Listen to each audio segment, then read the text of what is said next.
तो अब हम लेते हैं प्लियोट्रॉपी का सेकेंड एग्जाम्पल। फर्स्ट एग्जाम्पल हमने डिस्कस कर लिया है फिनाइलकीटोन्यूरिया, एंड सेकेंड एग्जाम्पल है प्लियोट्रॉपी का हम जो ले रहे हैं सिकल सेल अनीमिया। ओके, तो सिकल सेल अनीमिया में क्या होता है मैं पहले थोड़ा सा आपको बता देती हूँ, एंड देन हम इनके पॉइंट्स को भी लिखेंगे। ओके, तो देखो ये होता कहाँ पे है, मतलब प्रॉब्लम जो क्रिएट कहाँ पे होती है वो हम देखें। तो जैसे हमारी आरबीसीज होती हैं, रेड ब्लड सेल, आरबीसीज समझते हैं सभी, रेड ब्लड सेल्स। पिक्चर को देखिए, देखते आए हैं अभी तक। तो इसमें क्या होता है, ये जो आरबीसी है, ठीक है, अगर हम बिल्कुल इसको ऊपर से देख रहे हैं तो इस तरीके से दिखाई दे रही है, डिस्क लाइक। ओके, ये बीच में क्या होता है, हीमोग्लोबिन। ठीक है, ये क्या है, हीमोग्लोबिन HB। इसकी वजह से ही हमारे जो ब्लड का कलर होता है वो क्या होता है, रेड कलर होता है, क्योंकि ये क्या है, एक पिगमेंट है। ओके, तो होता क्या है, देखो इसको हम ऊपर से देख रहे हैं तो ऐसे दिखाई दे रही है डिस्क लाइक, लेकिन अगर हम साइड वाइज इसको देखें तो ये कुछ इस तरीके की बाई कनकेव हमें दिखती है। ओके, कुछ इस तरीके की हमें दिखती है। ये क्या होता है, बीच में मैंने क्या बताया, हीमोग्लोबिन। ओके, ये है हीमोग्लोबिन। ये हम इसको साइड वाइज देख रहे हैं, ये बिल्कुल इसको ऊपर से देख रहे हैं, समझ पा रहे हैं इस चीज को। तो क्या होगा कि जो आरबीसी है, ये हमारी आरबीसी है, तो आरबीसी के अंदर जो हीमोग्लोबिन है वो डिफॉर्म हो जाएगा। मतलब डिफॉर्म होने का क्या है कि उसकी जो स्ट्रक्चर है उसमें कुछ गड़बड़ी आने वाली है। ठीक है, जो इसके अंदर कुछ चेंज हो जाएगा, गड़बड़ी होगी, उसकी वजह से मतलब ये क्या हो गया, ये डिफॉर्म हो गया, उसके स्ट्रक्चर में कुछ चेंज हो गया। ओके, मतलब स्ट्रक्चर डिफॉर्म हो गई, जो नॉर्मल हीमोग्लोबिन होता है उससे अलग हो गई। इतना समझ में आया। हीमोग्लोबिन है, इसकी जो स्ट्रक्चर है, structure of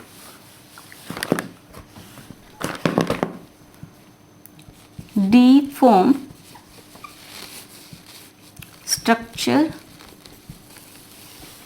of haemoglobin.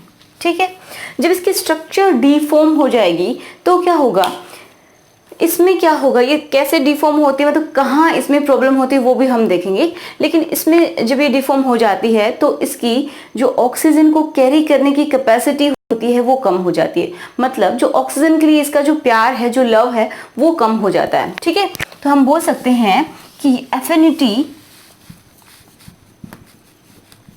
Affinity क्या होती है, वही अट्रैक्शन ही तो होता है। Affinity towards, less affinity towards oxygen. Okay, मतलब ऑक्सीजन को कैरी करने की कैपेसिटी किसकी होती है, ब्लड में, इनकी तो होती है। जो HB होता है वही कैरी करता है, वही उसके साथ कंबाइन करता है ऑक्सीजन के साथ, एंड देन उसको ट्रांसपोर्ट करता है। बट अगर इसकी जो स्ट्रक्चर है वो डिफॉर्म हो गई है किसी रीजन से, तो क्या होगा, इसकी जो ऑक्सीजन को कैरी करने की कैपेसिटी है वो भी खत्म हो जाएगी, या फिर कम हो जाएगी, खत्म नहीं बोल सकते। तो इसकी वजह से जब ऐसा हो जाएगा, जब ये डिफॉर्म हो गई, तो इसकी ऑक्सीजन की हम बोल सकते हैं कि यहाँ पे जो जितनी ऑक्सीजन चाहिए वो कम हो जाएगी। मतलब एक तरीके से बोल सकते हैं कि ऑक्सीजन की कमी हो जाएगी आरबीसी में। ठीक है, जब ऑक्सीजन की कमी होगी तो इसकी जो शेप है बाई कनकेव, या फिर हम बोल सकते हैं डिस्क लाइक जो शेप है, या फिर डोनट इसकी शेप है, वो चेंज हो जाएगी। ठीक है, तो किस शेप की हो जाएगी, ड्यू टू, बहुत हम इसकी बोल सकते हैं, बिल्कुल इसके डेप्थ में नहीं जा रहे हैं, लेकिन आपके समझने के लिए काफ़ी है। ठीक है, ड्यू टू लेस ऑक्सीजन क्या होगा, structure, shape, not structure, shape of RBC change to sickle shape, sickle like लिख लेते हैं। सिकल क्या होता है, तो सिकल क्या है, सिकल आप कुछ बच्चे जानते होंगे, जैसे कि जब भी फसल की कटाई करते हैं तो उसमें जो यूज़ किया जाता है फसल कटाई के लिए, कुछ इस तरीके का होता है। देखो ये कुछ इस तरीके का, जिसने देखा हो तो कमेंट करे, तो कुछ इस तरीके की इसकी शेप हो जाती है, मतलब ऐसी शेप हो जाती है, ये सिकल शेप इसको हम बोलते हैं। तो जब लेस ऑक्सीजन हो जाएगी जिसकी वजह से जो आरबीसी है वो अपनी शेप चेंज कर लेगी, ठीक है। अब जब ये शेप चेंज हो जाएगी तो क्या होगा, तो ये जो आरबीसी है उसकी लाइफ स्पैन भी कम हो जाएगी, ठीक है। इसकी life span of RBC reduced. तो इसकी जो आरबीसी की जो लाइफ स्पैन होती है वो कितनी होती है, वो होती है अराउंड 120 डेज, लेकिन ये कम होके हो जाएगी अराउंड 45 टू 80 डेज, ठीक है, या फिर 85 डेज, हाँ इतनी हो जाएगी, मतलब बहुत ज़्यादा कमी आ गई। क्यों, क्या होता है कि ये जो आरबीसी है जब लेस ऑक्सीजन हो जाएगा तो क्या होगा, इसकी शेप चेंज हो जाएगी एंड देन क्या होगा, ये रप्चर कर जाएगी, ये फट जाएगी, ओके, मतलब ये खत्म हो जाएगी, इसकी ज़िंदगी लगभग 45 टू 85 डेज में ही खत्म हो जाएगी, ओके। तो आप सबको पता है कि जो चीज़ 120 डेज के लिए चलने वाली है, जिसकी ज़िंदगी इतनी होनी चाहिए, और ब्लड हमारे लिए बहुत इंपॉर्टेंट है, तो क्या होगा, ये जल्दी जल्दी मरने लगेंगी। तो उस पर्सन के अंदर क्या कमी हो जाएगी, हीमोग्लोबिन की कमी हो जाएगी, या फिर हम बोलें तो ब्लड की एक तरीके से कमी हो जाएगी, ठीक है। तो ये होता है सिकल सेल अनीमिया, ओके। इसका रीजन जान लिया आपने कैसे होता है। अब हमें थोड़ा सा इसके डेप्थ में जाके देखना है, जो कि आपकी बुक्स में लिखा हुआ है, तो आप इसको नोट कर लीजिए या फिर स्क्रीनशॉट ले लीजिए एंड देन मैं आपको बताती हूँ। देखिए, ये पहली बात तो ऑटोसोमल रिसेसिव डिजीज है, ये एक बीमारी है, ओके। कैसी है, ऑटोसोमल रिसेसिव, मतलब क्या हुआ, हमारे पास कितने क्रोमोसोम होते हैं, 46 क्रोमोसोम होते हैं। अगर पेयर की बात करें तो 23 पेयर होते हैं, ओके। मीन्स 22 प्लस XX अगर फीमेल है तो, अगर 22 प्लस XY है मीन्स मेल है। समझ पा रहे हैं, ये तो कॉमन बात है, आपको पता है बहुत अच्छे से। तो क्या होता है, जो भी बीमारी होगी वो जो सेक्स क्रोमोसोम है ये क्या है, ऑटोसोम्स होते हैं, ऑटोसोम्स, एंड ये क्या है, सेक्स क्रोमोसोम्स, ठीक है। तो जो भी प्रॉब्लम होगी वो ऑटोसोम्स में होगी। मीन्स जो ऑटोसोम्स प्रेजेंट हैं हमारी बॉडी में, जो हमारे सेल में, उनके अंदर कोई प्रॉब्लम आने वाली है। मतलब ऑटोसोम में भी जो 11 नंबर का जो क्रोमोसोम है, इनको कलेक्टिवली हम ऑटोसोम्स बोल रहे हैं, ठीक है। अब इसमें जो 11th नंबर का जो क्रोमोसोम होता है, इस तरीके से क्रोमोसोम पड़े होते हैं ना, 1 2 3 4, ठीक है, मैं सारे नहीं बनाऊंगी। तो जो 11th नंबर का जो क्रोमोसोम है उसके ऊपर क्या होगा, उसमें कुछ प्रॉब्लम आने वाली है, ठीक है। अब क्रोमोसोम इस तरीके से बना होता है, आप सबको पता है। ये क्रोमोसोम के अंदर क्या होता है, क्रोमोसोम किससे मिलके बनता है, डीएनए से। डीएनए किससे मिलके बनता है, छोटी छोटी यूनिट्स होती हैं जो स्पेसिफिक कैरेक्टर को क्या करती है, कंट्रोल करती हैं। तो हम बोल सकते हैं जीन से मिलके बना होता है। तो जीन के अंदर क्या होगा, म्यूटेशन हो जाएगा।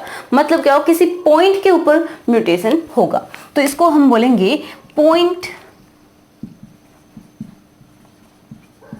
म्यूटेशन। सिर्फ अगर कोई डीएनए है, ये मान लीजिए कोई डीएनए है, इस तरीके से प्रेजेंट होता है डीएनए, है ना, ये होता है। तो जब हम इसको खोलते हैं, थोड़ा सा स्ट्रेट करते हैं, तो मान लीजिए ये डीएनए है, इसमें कुछ इस तरीके की यूनिट्स होती हैं, ओके, जैसे कि A T C, ठीक है, ऐसे होती है। तो इनमें क्या होगा, किसी एक में चेंज हो जाएगा, A T U ऐसे होते हैं एंड G C ये प्रेजेंट होते हैं। तो इनमें क्या होगा, आपस में कुछ चेंज हो जाएगा। तो उसको हम बहुत डिटेल में नहीं पढ़ रहे, हमें सिर्फ इतना देखना है कि कोई पॉइंट के ऊपर म्यूटेशन होगा, ओके। तो इसमें पॉइंट पे कहाँ म्यूटेशन होता है वो भी हम देखते हैं। तो जो हीमोग्लोबिन है उसी की बात करेंगे। इसको मैं साफ करती हूँ। जो हीमोग्लोबिन होता है वो उसमें कहाँ चेंज होता है? तो जो हीमोग्लोबिन है ना, उसमें 4 पॉलीपेप्टाइड चेन्स मिलते हैं। तो अगर हम स्ट्रक्चर की थोड़ी सी बात करेंगे ताकि आपको जो टॉपिक है वो क्लियर हो जाए। स्ट्रक्चर ऑफ हीमोग्लोबिन कैसे चेंज होता है? नॉर्मल जो हीमोग्लोबिन होता है तो उसमें क्या होगा एंड देन चेंज क्या होगा देखते हैं। तो हीमोग्लोबिन जो है वो 4 पॉलीपेप्टाइड चेन से मिलके बना होता है, ठीक है। 4 पॉलीपेप्टाइड चेन्स होती हैं जिसमें क्या होगा 2 अल्फा चेन होंगी एंड 2 बीटा चेन होंगी, ठीक है। मतलब 4 पॉलीपेप्टाइड चेन होती हैं जिनमें से 2 अल्फा एंड 2 बीटा होती हैं। तो जो बीटा वाली चेन होती है उसमें जो 6th पोजीशन है, 6th पोजीशन, उसमें एक इस तरीके से मैं एक स्ट्रक्चर ड्रॉ कर लेती हूं। जैसे ये कोई हमारी बीटा ग्लोबिन चेन है,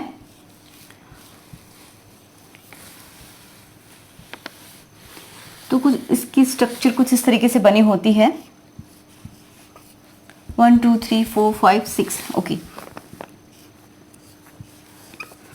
1 2 3 4 5 6। तो इसमें क्या होता है, जैसे ये मैंने बनाया है कंपार्टमेंट, ये एक चेन है, इसी तरीके से चेन होती हैं 2 अल्फा एंड 2 बीटा की। लेकिन इसमें जो 6th पोजीशन है, जो बीटा चेन है, उसके 6th पोजीशन में क्या होता है, ग्लूटामिक एसिड, ठीक है, या फिर ग्लूटामिक एसिड होता है, वो रिप्लेस हो जाता है, उसको हटा दिया जाता है। मतलब जो नॉर्मल होगा उसमें क्या मिलेगा, ग्लूटामिक एसिड होता है। ये हम डिस्कस नहीं कर रहे हैं। तो इसकी जगह क्या आ जाएगा, अगर क्या हो जाए, कुछ म्यूटेशन हो जाए, कुछ चेंज हो जाए, तो जो ये कैसा है, नॉर्मल, ठीक है।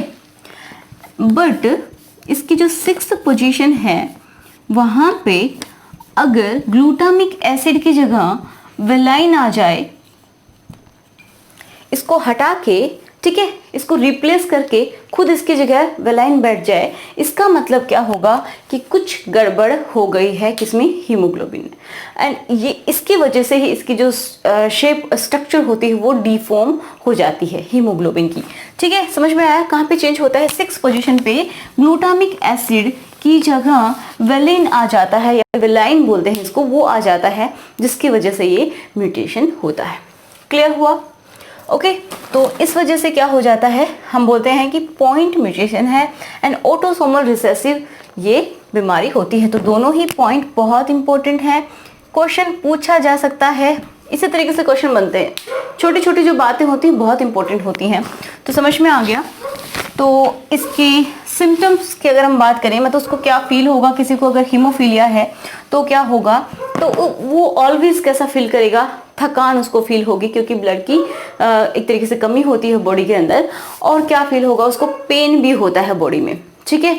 तो ये सारे इसके प्रॉब्लम्स होते हैं किसकी, सिकल सेल एनीमिया की। अब हम एक बार क्रॉस करके देख लेते हैं थोड़ा सा। जो नॉर्मल हीमोग्लोबिन है, नॉर्मल हीमोग्लोबिन, उसके लिए जो जीन होती है उसको हम लिख रहे हैं HbA से, ओके। बट जो डिफेक्टिव जीन हो गई है, मींस उसमें कुछ म्यूटेशन हो गया है, जिसकी वजह से जो हम बोल सकते हैं एबनॉर्मल हीमोग्लोबिन जो होगा, उसकी जो जीन है, ये जीन है इसकी, उसको हम लिखते हैं HbS से, ओके। तो ये कैसी है, ऑटोसोमल रिसेसिव है। अगर ये सेक्स क्रोमोसोम पे प्रेजेंट होती तो हम HB नहीं लिखते, हम X लिखते या फिर Y लिखते, ठीक है। अगर ये क्रोमोसोम्स के हम बोल सकते हैं जो अगर सेक्स क्रोमोसोम है उनके ऊपर प्रेजेंट होती, ये उनकी वजह से कोई प्रॉब्लम होती, तो हम HB करके नहीं लिखते, ओके। समझ में आ रहा है? जो सिकल सेल से ग्रसित है जो जीन, उसको हम HB इस तरीके से S लिखते हैं, ओके। अब अगर हम इनके बीच क्रॉस कराते हैं, मीन्स जैसे कोई मेल है एंड ये फीमेल है, तो इनमें जब क्रॉस कराएंगे HbA एंड HbA, मान लीजिए ये क्या है, मेल है। देखो दो दो अलील होते हैं, आपको पता है। ये होमोजाइगस कंडीशन में है, HBS एंड HBS। अगर इस तरीके से है, फीमेल क्या है, इसके ये डिजीज्ड है एंड ये क्या है, नॉर्मल मैन है। तो इनके बीच जब क्रॉस कराते हैं, इनका जब क्रॉस कराएंगे तो सबसे पहले क्या करेंगे, गैमेट्स बनाएंगे। तो गैमेट्स बनाएंगे तो आपको पता है अगर सेम है दोनों ही अलील, इसका मतलब हम एक लिख सकते हैं, कोई प्रॉब्लम नहीं है। इसमें भी सेम है तो हम HBS एंड HBA इस तरीके से लिख लेंगे। ये हमारे बन गए गैमेट्स। अब इनका क्रॉस होता है तो क्या बनेगा, HBA HBS।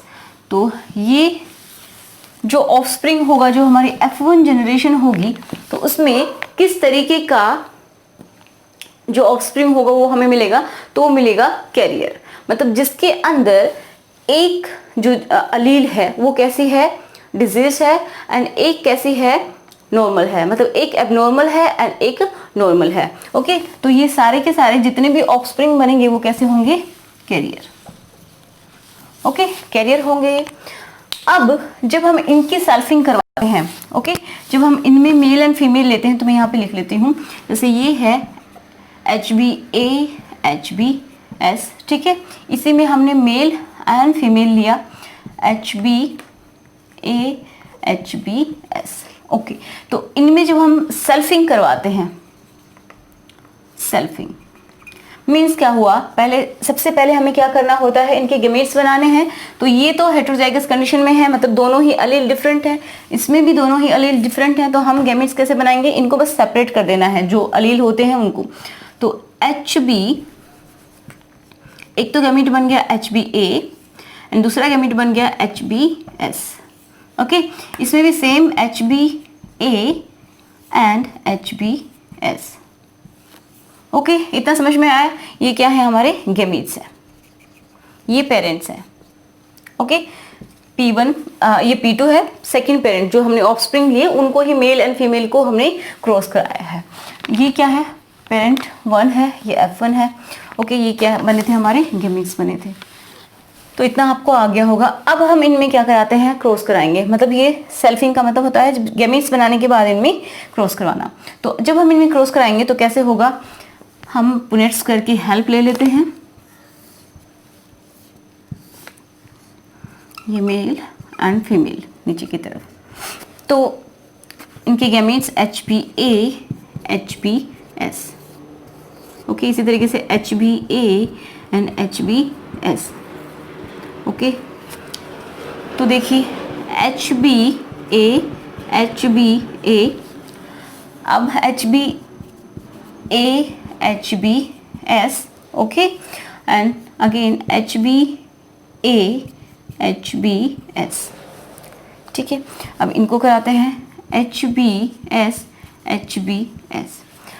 अब आपको कितने टाइप के इसमें दिखाई देंगे, देखो एक तो क्या है, ये जो दिखाई दे रहा है ये HBA HBA आपको मिला है, HBA यही लिख लेती हूँ, HBA HBA, एक तो ये मिल गया।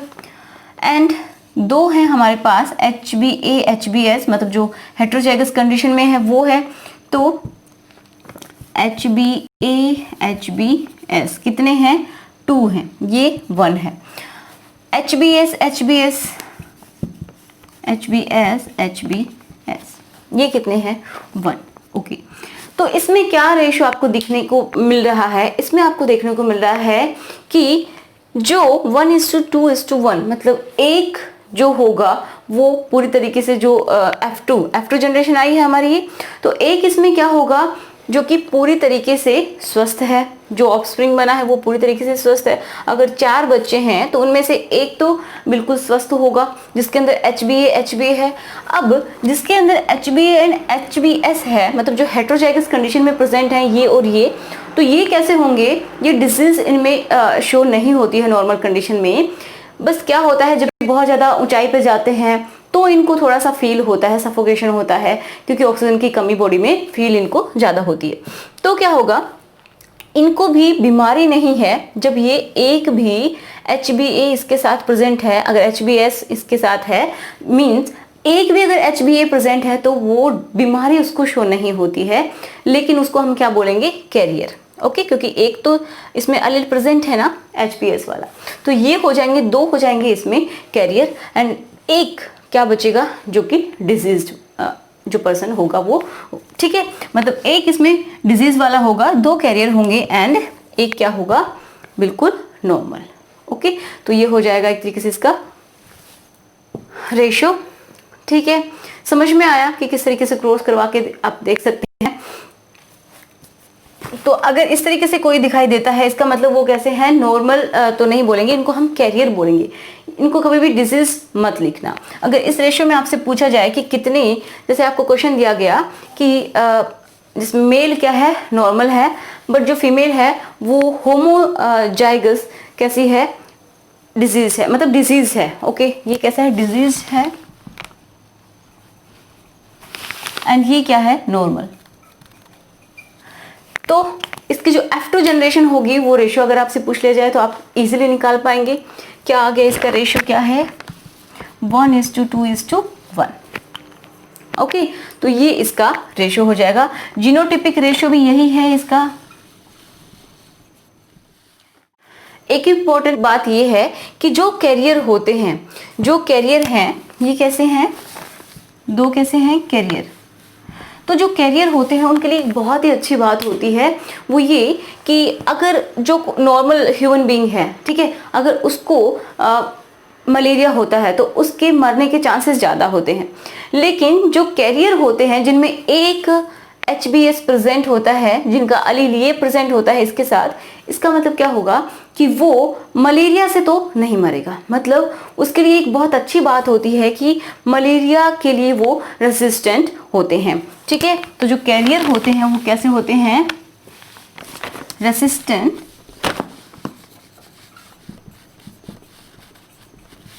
For malaria. एक तरीके से इससे इनकी डेथ नहीं होगी। ओके, एंड ये तो डिजीज है तो ये सर्वाइव ही नहीं कर पाते हैं, ज़्यादातर जल्दी ही इनकी डेथ हो जाती है। ओके, तो देखिए एक इम्पॉर्टेंट बात ये समझने की है कि इनको मैंने, जो कैरियर हैं, ठीक है, ये कैरियर हैं, इनको मैंने रेसिस्टेंट फॉर मलेरिया क्यों बोला, कि मतलब इनको मलेरिया क्यों नहीं हो सकता। तो देखो जो मच्छर के काटने से होता है तो उसके बाद क्या होता है, एक तरीके से पैरासाइट होता है जो हमारी बॉडी के अंदर अपनी लाइफ साइकिल को कंप्लीट करता है। ठीक है, हमारी आरबीसीज के अंदर इनकी लाइफ को कंप्लीट करने की कोशिश करता है। ओके, करता ही है मोस्टली अगर नॉर्मल ह्यूमन बीइंग है तो। लेकिन इसमें क्या होगा, जब इसकी शिकल शेप हो जाएगी तो आपको पता ही जल्दी से रप्चर कर जाता है आरबीसी। तो जब ये इसके अंदर पेनिट्रेट करने की कोशिश करेगा तो ये क्या करेगी, रप्चर कर जाएगी, जिसकी वजह से क्या होगा, इसके अंदर ये इन्फेक्शन हो ही नहीं पाएगा, मतलब वो अपनी लाइफ साइकिल को कंप्लीट कर ही नहीं पाएगा। ओके, तो इस वजह से नहीं होता है। बट जो नॉर्मल ह्यूमन बीइंग है तो उनकी आरबीसी में तो आराम से वो जाके रह सकता है। ठीक है, समझ में आ रहा है। अब एक और इम्पॉर्टेंट पॉइंट क्या है कि मैंने बोला कि ये ऑटोसोमल रिसेसिव है। रिसेसिव मैंने क्यों बोला, क्योंकि देखो जब इसके साथ एक भी अगर HbA और HbS आ रहे हैं तो ये कैरियर होता है ना, यहाँ पे देख सकते हैं ये कैरियर होता है, ये नॉर्मल ही दिखाई देता है, ये डिजीज पर्सन हम इसको नहीं बोल सकते, नॉर्मल की तरह ही होता है। तो इस वजह से हम देख सकते हैं, क्योंकि ये क्या है, एक तरीके से डोमिनेंट है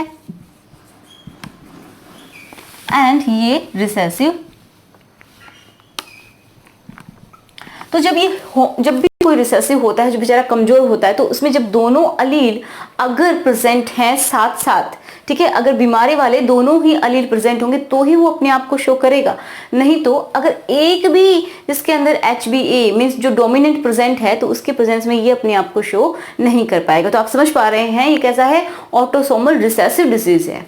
ओके, जब ये इस तरीके से प्रेजेंट होगी तो ही वो पर्सन डिजीज पर्सन कहलाएगा, नहीं तो नहीं। ओके, ये कैसे हैं, ये कैरियर हैं, ये डिजीज होगा एंड ये नॉर्मल। तो एक तरीके से नॉर्मल की तरह ही होंगे ये भी मलेरिया के लिए रेसिस्टेंट होते हैं। क्लियर हुआ? ओके, अब हम देख लेते हैं इसका सेकंड एग्जांपल। जो प्लियोट्रोपी हम पढ़ रहे हैं ये आपको कहाँ पे पढ़ने को मिलेगा, ये आपको म्यूटेशन में जाके आगे पढ़ने को मिलेगा। ठीक है, पॉइंट म्यूटेशन क्या होता है वहां पे आप पढ़ेंगे, तो वहां पे मैं ज्यादा डिटेल में आपको नहीं कराऊंगी क्योंकि मैंने यहाँ पे करवा दिया है। अब इसका थर्ड एग्जाम्पल देखते हैं। थर्ड एग्जाम्पल क्या है, जैसे कि पी प्लांट होता है, उसके सीड्स होते हैं। तो प्लियोट्रोपी का मतलब ही यही है कि एक जीन, ठीक है, और क्या करेगी, उस मल्टीटास्किंग है, क्लियर। तो एक जीन मोर देन 2 कैरेक्टर्स या फिर 2 कैरेक्टर्स को वो कंट्रोल करती है, मोर देन 1 कैरेक्टर्स को कंट्रोल करती है, उसको हम बोलते हैं प्लियोट्रोपिक जीन। तो इसमें क्या होता है, example number 3, starch formation, starch synthesis in P seeds. मटर के दाने देखे हैं, तो इस तरीके से होते हैं। तो जो मटर के दाने हैं, जो पी सीड्स हैं, उनके अंदर जितना स्टार्च बनेगा उसका साइज कैसा होगा, उतना ही बड़ा होगा। ओके, तो मतलब क्या हुआ, जितना स्टार्च ज़्यादा बनेगा तो वो कोई भी फ्रूट हो, कोई भी सीड है जिसके अंदर स्टार्च ज़्यादा बन रहा है तो उसका साइज भी बड़ा होगा। ओके, तो जितना स्टार्च बनेगा मीन्स ये किसको कंट्रोल करेगा, साइज को। तो इसके लिए एक जीन होती है B and B. Okay, means ये 2 एलील्स इसमें प्रेजेंट होते हैं। तो जीन क्या है, बी बी, ये जीन है, मतलब इसके 2 मेंबर हैं। तो अगर किसी, हम क्या करवा के देखते हैं, क्रॉस, उसके थ्रू आपको समझ में आएगा। इसको कंट्रोल करने के लिए 1 जीन है, 1 gene means 1 pair of allele present है। ओके, एक जीन प्रेजेंट है, बट ये मोर देन 1 कैरेक्टर को डिटरमाइन करती है, कंट्रोल करती है। कौन कौन से कैरेक्टर हैं, तो एक तो ये प्लियोट्रोपी का एग्जाम्पल हो जाएगा, एक हो जाएगा आपका इनकम्प्लीट डोमिनेंस का, और डोमिनेंस का भी एग्जाम्पल होगा, बहुत इंपॉर्टेंट है, ठीक है। अगर आपसे पूछा जाए, ये एक एग्जाम्पल दिया हुआ हो एंड आपसे पूछा जाए कि कौन सा इसमें pleiotropy, incomplete dominance and dominance का एग्जाम्पल है, तो आप सीधा सा लिख देंगे starch synthesis in P seed. तो ये क्या क्या काम करता है, इसके लिए जीन सिर्फ एक है, एंड जो कैरेक्टर हैं वो भी हम लिख लेते हैं। कैरेक्टर्स को कौन कौन से कैरेक्टर होंगे, तो साइज होगा एंड शेप ऑफ सीड, इसको भी ये कंट्रोल करती है। मीन्स 2 कैरेक्टर हो गए। साइज के लिए तो आप सीधा सा समझ लेना, जिसके अंदर स्टार्च सिंथेसिस ज्यादा हो रहा है उसका साइज भी बड़ा होगा। तो हम यहाँ पे क्रॉस करवा के देखते हैं, जैसे कि ये मेल है, इसके अंदर होमोजाइगस कैपिटल बी प्रेजेंट है, ओके, एंड ये क्या है, स्मॉल बी प्रेजेंट है। जब क्रॉस करवाते हैं तो पहले गैमेट बनाएंगे, सेम है बिल्कुल, तो एक गैमेट लिख सकते हैं, इसमें भी ये बन गया। अब क्या हो जाएगा, ये बन गया F1। अब ये क्या है, कंप्लीट, जो कैपिटल बी लिया है हमने, ये क्या इस कौन कौन से कैरेक्टर्स को कंट्रोल कर रहा है। अगर ये होमोजाइगस कंडीशन में है तो ये जो सीड होगा राउंड होगा एंड कैसा होगा, लार्ज साइज का होगा। ओके, राउंड इसकी शेप हो जाएगी एंड क्या हो जाएगा, लार्ज साइज हो जाएगा। ये कैरेक्टर की ट्रेट्स आपको समझ में आती हैं कि ये साइज की अगर हम बात कर रहे हैं, size of the seed means इसका साइज क्या हो सकता है, लार्ज हो सकता है या फिर स्मॉल हो सकता है। Okay, and shape of the seed की बात करें तो ये राउंड हो सकता है या फिर रिंकल हो सकता है। ओके, तो ये प्योर कैसा है, राउंड है एंड इसका साइज भी बड़ा है। ओके, मतलब starch synthesis, large amount of starch synthesis, large amount of starch बन रहा है, इस वजह से इसका साइज बड़ा है। ये कैसा है, ये है रिंकल एंड साइज कैसा है इसका, स्मॉल, मतलब जो स्टार्च का सिंथेसिस हो रहा है वो कम हो रहा है, आप यहां पे लिख लीजिए। अब ये जो F1I है इसमें क्या होगा, ये राउंड तो होगा बट ये कैसा हो जाएगा, इंटर इंटरमीडिएट साइज का, इसका साइज वेरी कर जाएगा। अब देखो शेप तो ठीक है, शेप तो अगर एक हमारे पास डोमिनेंट आ जाता है तो इसका मतलब वो अपने आप को डोमिनेंट दिखाता है F1 में। ओके, तो इसमें एक तो अलील आ गया है डोमिनेंट, इसका मतलब क्या दिखा रहा है ये कि हाँ ये राउंड तो है। ओके, एंड इसके हिसाब से अगर ये पूरी तरीके से डोमिनेंट होता तो क्या होता, इसका साइज तो कैसा होना चाहिए था, बड़ा होना चाहिए था, क्योंकि इसमें स्टार सिंथेसिस ज्यादा होना चाहिए था, बट ऐसा नहीं होता है। ये कैसा है, ये है राउंड एंड बड़ा साइज। ओके, ये कैसा है, स्मॉल है एंड इस तरीके से रिंकल है। इनका क्रॉस कराया तो क्या मिला आपको, राउंड तो मिल गया इस तरीके से। ओके, अब इनका क्रॉस कराने के बाद आपको राउंड तो मिल गया ये, लेकिन कैसे मिले, ये राउंड तो है बट ये इंटरमीडिएट साइज का मिल गया, ये बड़ा है ये छोटा है। ओके, एक कैरेक्टर हो गया, ये राउंड है ये रिंकल है, बट हमें मिला कैसा, ये इंटरमीडिएट मिल गया। इसका मतलब ये दो तरीके का एग्जाम्पल हुआ। पहली बात तो प्लियोट्रॉपी का, क्यों, क्योंकि ये दो कैरेक्टर को कंट्रोल कर रहा है। दूसरी बात क्या, ये इनकम्प्लीट डोमिनेंस का भी एग्जाम्पल है। क्यों है, क्योंकि हमें क्रॉस कराने के बाद कैसा मिलना चाहिए था, अगर पूरी तरीके से डोमिनेंट हो तो कैसा मिलना चाहिए था, राउंड एंड लार्ज ये हमें सीड मिलना चाहिए था, क्योंकि इसमें एक जो कैपिटल बी है वो प्रेजेंट है, एक डोमिनेंट अलील प्रेजेंट है, लेकिन ऐसा नहीं हुआ। ये डोमिनेंट करना चाहता है बट डोमिनेंट हो नहीं पाता पूरी तरीके से। ओके, तो ये कैसा बन गया, इंटरमीडिएट, एक तरीके से हमारे पास ऑफस्प्रिंग आ गए हैं जो कि राउंड तो हैं बट स्मॉल साइज के प्रेजेंट हैं। समझ में आया। अब एक कैरेक्टर तो पूरी तरीके से डोमिनेंट हो गया, तो लिख लीजिए किस किस के एग्जाम्पल हो सकते हैं, कंप्लीट डोमिनेंस। क्यों, क्योंकि साइज कैसा हो गया, सॉरी शेप कैसी हो गई, शेप ऑफ सीड को अगर हम देखते हैं तो ये क्या शो कर रहा है, कंप्लीट डोमिनेंस, क्योंकि यहाँ पे सिर्फ एक बी आई है इसमें कैपिटल, एंड उसने अपना कैरेक्टर शो किया कि वो कैसा है, उसकी शेप राउंड बन गई। Okay, incomplete dominance,